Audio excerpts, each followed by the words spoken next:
Welcome back to the Functional Coaches Corner. I am Kayla and this is John. And today we are diving into a topic that is so hot right now in the market. We are seeing it everywhere. We started seeing patterns for this a couple of years ago, and now it's just booming. And that is GLP weight loss medications. So, we're going to dive into all things GLP for you all, what it is, the benefits, the side effects, what John has seen in his practice and with his clients, and then some actionable takeaway things that you can implement or just think about as a coach in order to feel confident with these medications or as confident as you can, right? Because at the end of the day, it's a really weird topic and it's a little bit overwhelming if you don't know exactly what's going on. But we just want to empower you at the end of the day to be able to have these conversations and to be able to actually know what these are when your clients or potential clients are asking about them. So without further ado, John, what is a GLP-1?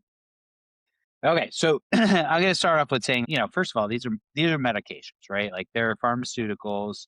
We shouldn't, as coaches, be prescribing anything, saying like, "Hey, client, you should go take a GLP-1." That's not appropriate for a coach to say. This is usually a conversation between them and their doctor. Where I have seen that personally in practice is like, client comes to me, they're like, "Hey, my doctor brought this up with me, or I brought it up with my doctor. I'd like to understand your perspective on them." We as coaches should remain pretty neutral, but we should also be able to like pull into, I've been working with some of my clients for years, and I should be able to be like, "All right, look, like here's the pros and cons for you, in my opinion, Mhm. not telling you either way," type deal. But what do these things do? So obviously they're all the rage now, it seems like, but they essentially mimic glucagon. It's a glucagon hormone, mimicker in your body. Essentially tells your body to turn off some of the hunger signals in your body. Some of them tell your body to produce more insulin. And then some of them also tell your body to burn more stored body fat. So it's going to depend on like the different types and brands and things like that. But it essentially is used for like appetite control, glucose control, energy balance. They've been around for a long time. Mhm.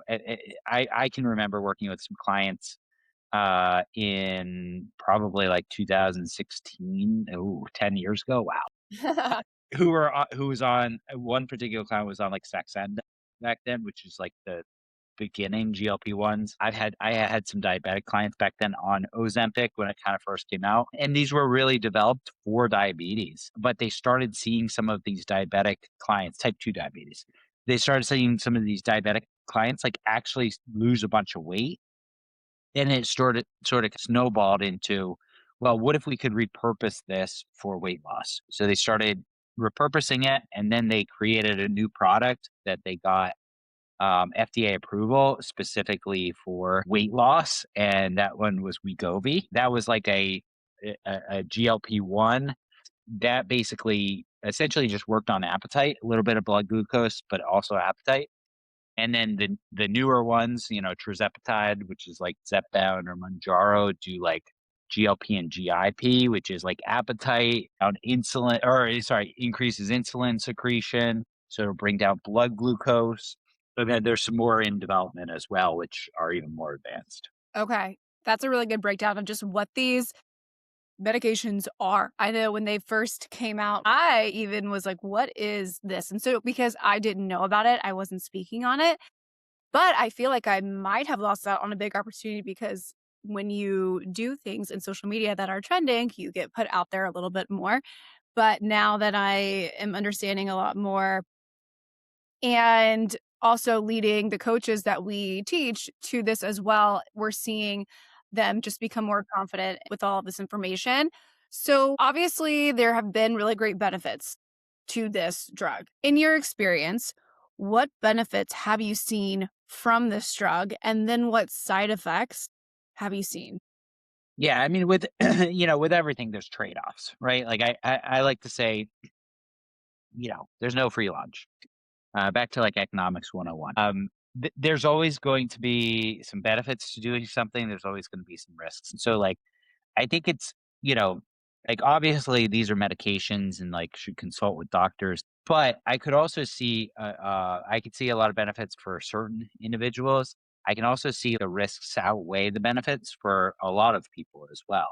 Benefits in like a population that is suffering from chronic diseases, from severe obesity, tried a lot of things, can't seem to stick.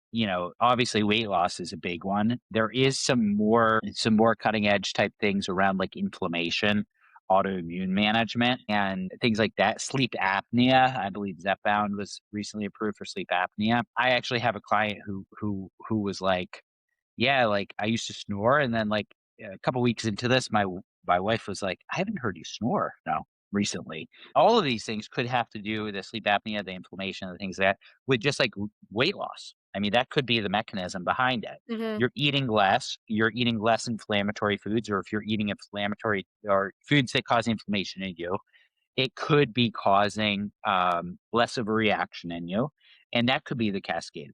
I don't think they understand that exact mechanism yet. Those are some of the benefits. Now, there are some definitely like side effects and risks. I think the headlines hit on the blindness, right? Sight loss, thyroid cancer, pancreatitis. So like, oh my God, everybody's getting it. Those are pretty small, right? Like you got to go to the studies to see, who's experiencing those, but they do exist, right? There's not a 0% risk of those things. But the most common symptoms are like GI related, fatigue, nausea, constipation, reflux. I see in a lot of my Do you clients. do you see more side effects when someone isn't as healthy already? Yeah, so it's gonna literally uncover any sort of GI issue you have, reflux issue you have, bathroom issue you have. If you're a chronic undereater, it's gonna make that worse. Mhm. If you have impaired detoxification, Mm. so what that means is like if your liver's a little bit sluggish or you're not going to the bathroom every day, these things can kind of clog up the system. Weight loss, rapid weight loss, if it picks up quickly, can cause some downstream side effects. Might not be caused by these drugs, but like I've seen gallbladder issues, stuff like that. I've seen people who have had their gallbladders taken out because they've lost so much weight and it kind of like overloads their liver. I actually think this is where a coach comes in because my clients who are on GLP-1s, they aren't sat down by the doctor and say, okay, the doctor's going to say like, you might have some reflux or whatever, but life is good. When a client comes to me, it's kind of like, all right, so here's the pros, here's the cons with your lens on them, and you need to make the decision with your doctor. Now, if we have spent some time optimizing their digestion, the basic fiber water movement, but also uncovered like, oh yeah, this person has, I call it the burger and fries test. Go back to our episode from GI digestion. If they do the burger and fries test and like they're a wreck for a few days digestively, maybe we need to spend some time digging deeper, healing infections in the digestive tract, improving digestive enzyme status, things like that before getting on these. Can you explain exactly how a GLP-1 alters Digestion Yes. slows gastric motility. So it's going to cause food to remain in your stomach longer. Mm, Then, as the food moves along your digestive tract, it's just going to move a lot slower. And it uses, I don't know the exact mechanism, but it basically uses cues to like tighten things up to keep things from flowing more freely. So think about it this way. Let's say you have low stomach acid. Easy one. A lot of people have low stomach acid, at least the ones I work with. You get the burger and it kind of just sits in your stomach and there's not a lot of stomach acid acting on it, but it starts to digest it a little bit. It's not really going anywhere. Now it's kind of like you drink some water, it starts putting pressure on your esophagus. The stomach acid is low, so it's not high enough to tell your sphincter to stay closed. It's just gonna sit there and ferment and cause reflux. mm, Much more so than, like, let's say if you had normal motility, you ate that, you have low stomach acid, mhm. starts to break it down, but eventually it gets it out of your stomach. So if we improve motility and digestion in these clients who are taking these GLP-1s, wouldn't they not act as That's affected, part they lose part of their effectiveness. right? I'm not wrong Yeah, for thinking that, right? right. I mean, you're essentially causing some malabsorption to happen, possibly, right? If somebody has some, impaired digestive enzymes or something like that, Mhm. you could be causing some malabsorption, or you could cause some overabsorption to happen. So you're unlocking more energy from your foods, or you're unlocking less nutrients from your foods. Again, case by case. So, when we have proper digestion with GLPs and we have somebody who has great motility, they're going daily, that can lower the effectiveness of the drug. If we're working to improve motility, it could. Yeah, it's gonna make you feel less full. Like, part of the mechanism of it is that it slows gastric emptying, so you have food in your stomach longer. And Mm, if you have food in your stomach longer, you feel fuller longer. So I've had reports of, like, I eat breakfast and then I forget to eat lunch sure. because 'cause I'm just, like, full, like, I'm never Right. hungry. Right. That's so interesting. So, have you seen people who had really great digestion on GLP-1 still go on to see great results? So great digestion starting, like, they had no issues, and then they started GLP-1 and it still works fine. Yeah. I mean, typically what I see is someone who has decent, good digestion, no concerns, go on a GLP-1. There will be bouts of constipation here or there. Assuming we're not working together and, like, troubleshooting this. I will see, like, bouts of constipation if they overeat, reflux. If they drink alcohol, reflux usually. Also, alcohol, like, hits them really hard and to the point where it makes them, like, sick, vomiting sick and stuff Mhm. like that. Because you're keeping it in your stomach longer and it's absorbing, like, all the alcohol. But I will see sometimes bouts of that with people with good digestion, but nothing, like, crazy. Now with my clients, before we even get into the situation, I start arming them with tools. So we arm them with some digestive enzymes. Even if, we do some, like, stomach acid, baking soda tests, things like that. Arm them with some basic digestive enzymes, maybe. We also arm them with magnesium citrate or Mhm. Mago 7 is a brand name that will help keep motility flowing. It will help, avoid constipation. I just had a call with a client earlier today. She's like, zero issues whatsoever. This client is, we're doing it the right way and slowly and steadily, but she's using magnesium every night. Nothing Right. wrong with No. You've mentioned before that you have had clients on GLP-1s and kept their calories relatively high. If part of the point with a GLP-1 is to remain in a calorie deficit, what would be that mechanism of why, if they're moderate calories, they're still seeing results? So, obviously, this is informational purposes only, and I'm not a doctor or anything like that, but, um, it's a metabolism drug. Anybody who has 93% of the country is metabolically unhealthy. So 93% of the country, this should help agnostic of food. Mm, It's going to increase their heart rate a little bit. It's going to obviously decrease their appetite. So, like, there's a food component for sure, but it's going to increase their metabolic rate a little bit. It's going to improve insulin resistance. So, insulin resistance is when, for whatever reason, our body, anytime it gets sugar, says, it's really hard for me to get it into the cell. Let's keep it kind of floating around our blood. So our cells become resistant to bringing that sugar in. Insulin helps bring that in. It's going to basically stimulate higher insulin release. So you get more insulin to help unlock those cells and get the sugar in there to keep your blood sugar lower blood sugar, you're gonna have a better time, like, losing weight. yeah. It works on that metabolism, it works on the appetite, it also, can increase heart rate. For some people, it gives them a little more energy. Mhm, mhm. Great example, client I had this morning, we've been working together for years. She's literally done everything right. And doctor kind of brought it up. She came to me, like, we laid out pros and cons. She made the decision with her doctor. She's like, I'm going super low dose. Just after a couple months, just went up in dose. And it's been amazing for her, life changing for her. what we found, she was having trouble, like, getting labs done and all of that stuff, like, she's in another country, so, like, we didn't necessarily use all of our ways around that, we have, but, um, she had some insulin resistance, like, her A1C was a little bit high, and so, yeah, it was historically higher, it was making it harder, so she was hitting plateaus, but she's also in perimenopause. When estrogen drops, blood glucose regulation changes. So you gotta fight harder against this, and she was already fighting hard. Mhm. So now, she does starts this drug, all the food noise is gone. She can walk into a grocery store, not saying she always did this or whatever, but, like, the checkout aisle, grabbing those peanut M&Ms if you're, like, ravenous. But all of a sudden, now she has something that changes her metabolism from working against her to working with her. Hmm.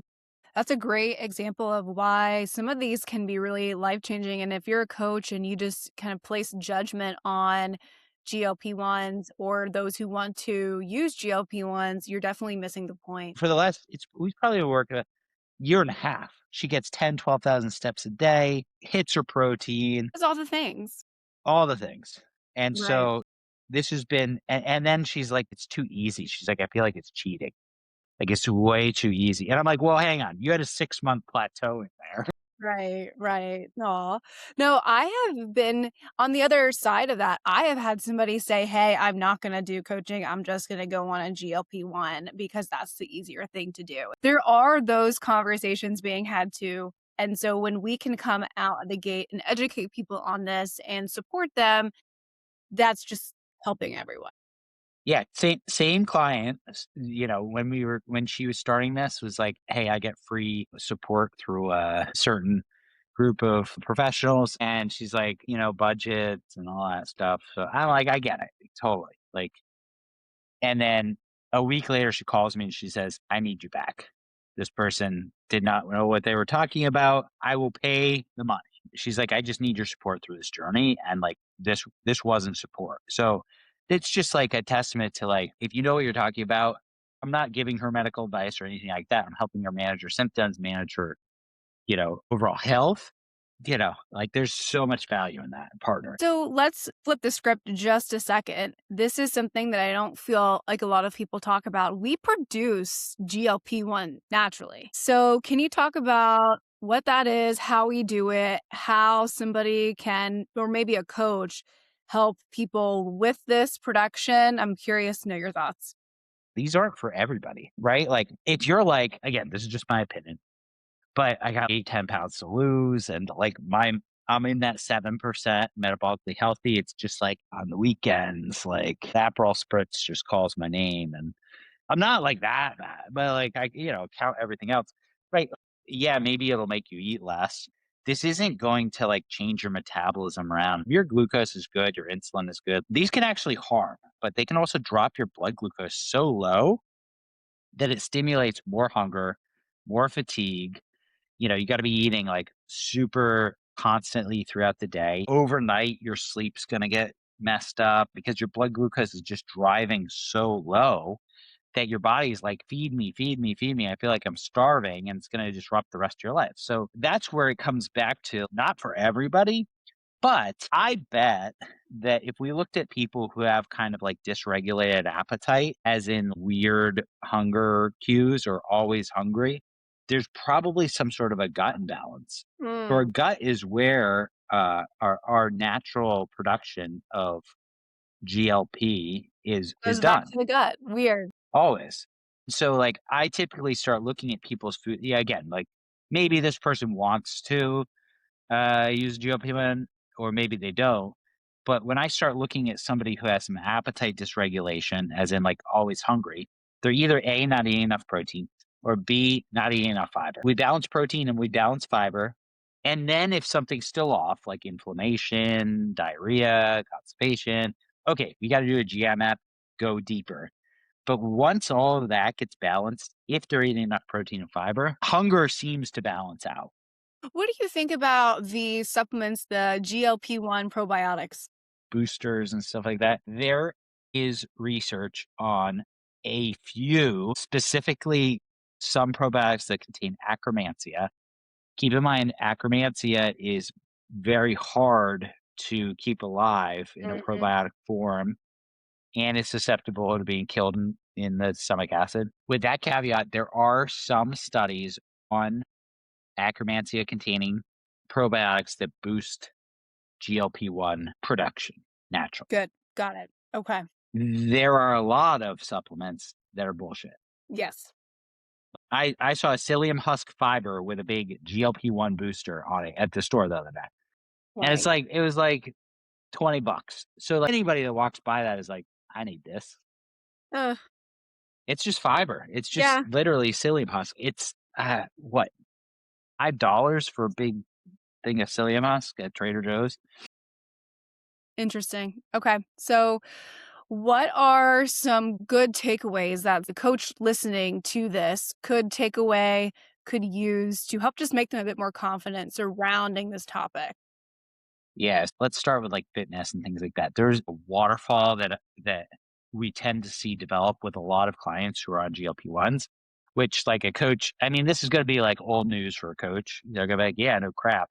Everybody needs to do this," but it's everybody needs to do it. Everybody's talking about it.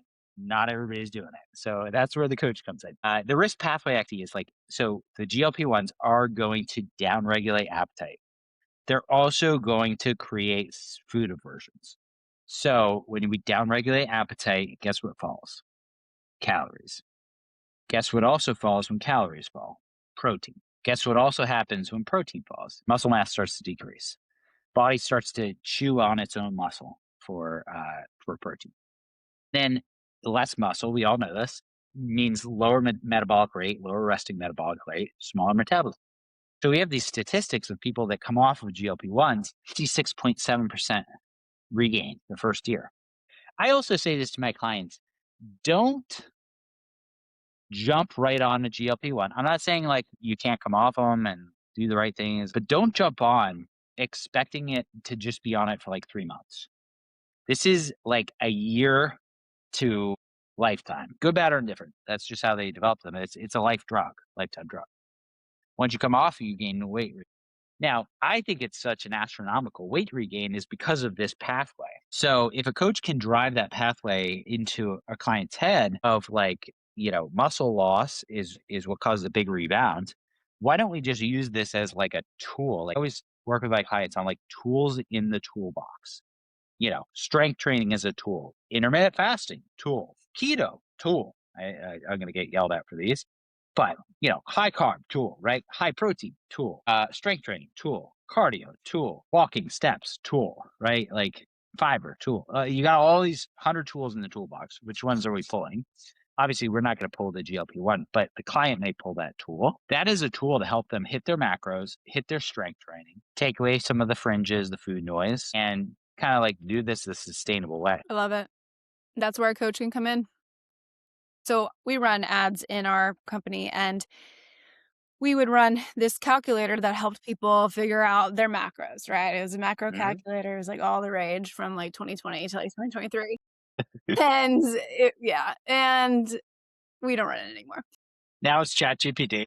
No, I know, right? Which is a whole other thing. But we would see people on GLP-1s, and because I did not know anything about them, I said, you know what? I'm not going to work with anybody on Mm. GLP-1s. That's just not what I want to work on. And, to each their own.